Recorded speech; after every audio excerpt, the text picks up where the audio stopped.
Hello दोस्तों।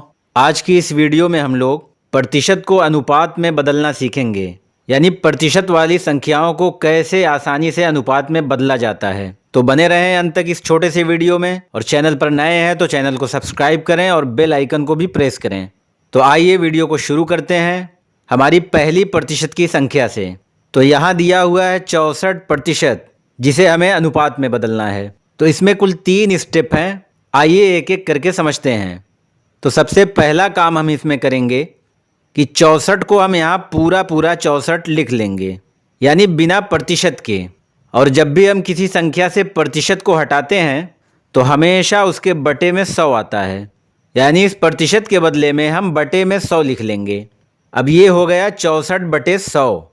अब हम इसको काट कर सरल कर लेंगे, और ध्यान रहे कि इस अंश और हर को किसी एक संख्या से काटेंगे। यानी ऐसा नहीं कि 64 को हमने 2 से काटा और 100 को 5 से काट दिया। ऐसा करने पर आपका आंसर इनकरेक्ट हो जाएगा। तो 64 और 100 ये दोनों 2 से कट रहे हैं। 2 तियाँ 6 और 2 दूनी 4, और 100 2 से 50 बार में कट जाएगा, यानी 2 पचे 10, और यहाँ 0 हम उतार लेंगे, यानी 32/50। अभी भी ये 2 से कट रहा है। 2 एकम 2, यहाँ 3 में अभी 1 बचा है और आगे 2 है तो 12 हो जाएगा। 2 छक्का 12, और 50 2 से 25 बार में कट जाएगा। अब ये हो गया 16/25। ये 16/25 आगे किसी एक संख्या से नहीं कट रहा है। तो यही हमारा फाइनल उत्तर हो जाएगा, जिसको हम अनुपात में इस तरह लिख लेंगे, 16:25। तो आपने देखा कि कैसे आसानी से हमने 64% को अनुपात में बदल लिया, सिर्फ 2-3 स्टेप्स में। यानी सबसे पहले प्रतिशत हटाएंगे और बटे में 100 लिखेंगे, और फिर उसको काट कर सरल कर लेंगे। आइए अब एक और संख्या को अनुपात में बदलते हैं, जो पहली वाली से थोड़ा डिफरेंट है। यहाँ दिया हुआ है 8.5%, जिसे हमें अनुपात में बदलना है। तो सबसे पहले हम 8.5 को लिख लेंगे और प्रतिशत का चिन्ह हटाकर बटे में 100 लिख लेंगे। और इसको हल करने से पहले यहाँ दशमलव हटाना पड़ेगा। तो दशमलव हटाने के लिए हमें देखना पड़ता है कि दशमलव के बाद कितनी संख्या है। तो यहाँ दशमलव के बाद एक संख्या है 5, तो इसमें 10 से गुणा करेंगे। अगर दशमलव के बाद 2 संख्या होती तो 100 से गुणा करते, 3 संख्या होती तो 1000 से गुणा करते। तो यहाँ एक संख्या है, हम 10 से गुणा करेंगे।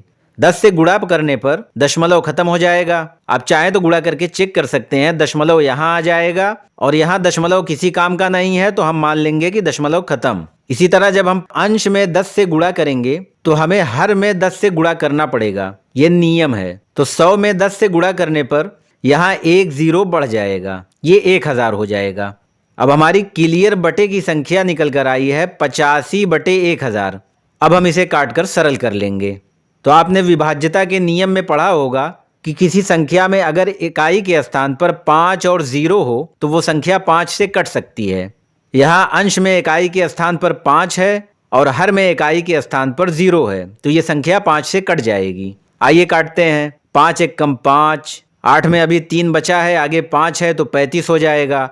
5 सते 35। इसी तरह 1000 5 से 200 बार में कट जाएगा। 5 दूना 10, आगे हम 2 0 उतार लेंगे।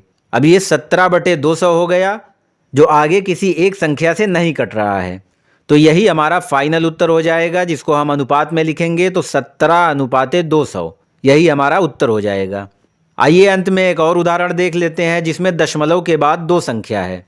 यहाँ दिया हुआ है 2.36%, जिसे अनुपात में बदलना है। तो इसको सबसे पहले हम 2.36/100 लिख लेंगे, यानी प्रतिशत हटाकर हम बटे में 100 लिख लेंगे। और अभी आपने जाना कि हल करने से पहले दशमलव खत्म किया जाता है, और दशमलव के बाद एक संख्या हो तो 10 से, और 2 संख्या हो तो 100 से गुणा करेंगे। तो यहाँ दशमलव के बाद 2 संख्या है तो हम इसमें 100 से गुणा करेंगे और दशमलव खत्म हो जाएगा। लेकिन ऊपर 100 से गुणा करने के बाद नीचे भी 100 से गुणा करना मस्ट होता है। तो 100 में 100 से गुणा करेंगे तो इसमें 2 0 बढ़ जाएगा, यानी ये 10,000 हो जाएगा। अब ये बिल्कुल फ्रेश हो गई है, यानी 236/10,000। अब हम इसे पहले सवालों की तरह काट कर सरल कर लेंगे। 236 और 10,000 दोनों 2 से कट रहे हैं। आइए काटते हैं। 2 एकम 2, और यहाँ 3 है तो ये भी 2 एकम 2। 3 में अभी 1 बचा है, आगे 6 है तो 16 हो जाएगा। 2 अट्ठे 16, इसी तरह जब 10,000 को 2 से काटेंगे तो ये 5,000 बार में 2 से कट जाएगा। तो ये हो जाएगा 118 बटे 5,000। अभी भी ये 2 से कट रहा है। इस 11 में हम 2 का पहाड़ा 5 बार पढ़ेंगे, 2 पचे 10। अभी एक बचा है, आगे 8 है, तो 2 नवा 18 और 5,000 को हम 2 से काटेंगे तो ये 2,500 बार में कट जाएगा। दोस्तों अगर मैं चाहता तो एक ही बार में ये सब काट देता और सरल कर लेता, लेकिन आप स्टेप बाय स्टेप सीखेंगे तो ज़्यादा समझ में आएगा और बेहतर तरीके से कॉन्सेप्ट क्लियर होगा। तो ये हो गया 59 बटे 2,500। अब ये दोनों संख्या किसी एक संख्या से नहीं कट रही हैं, तो यही हमारा फाइनल उत्तर हो जाएगा। इसे हम अनुपात में लिख लेंगे 59 अनुपाते 2,500। यही हमारा फाइनल उत्तर हो जाएगा। आई होप आपने समझ लिया होगा कि कैसे आसानी से प्रतिशत की संख्याओं को अनुपात में बदलते हैं। ऐसे ही और बेसिक और इम्पॉर्टेंट कॉन्सेप्ट के लिए आप हमारे चैनल को विजिट कर सकते हैं। और अगर ये वीडियो आपको यूजफुल लगा हो तो चैनल को सब्सक्राइब, वीडियो को लाइक और शेयर करें। मिलते हैं ऐसी ही किसी और इन्फॉर्मेटिव वीडियो के साथ। तब तक के लिए धन्यवाद।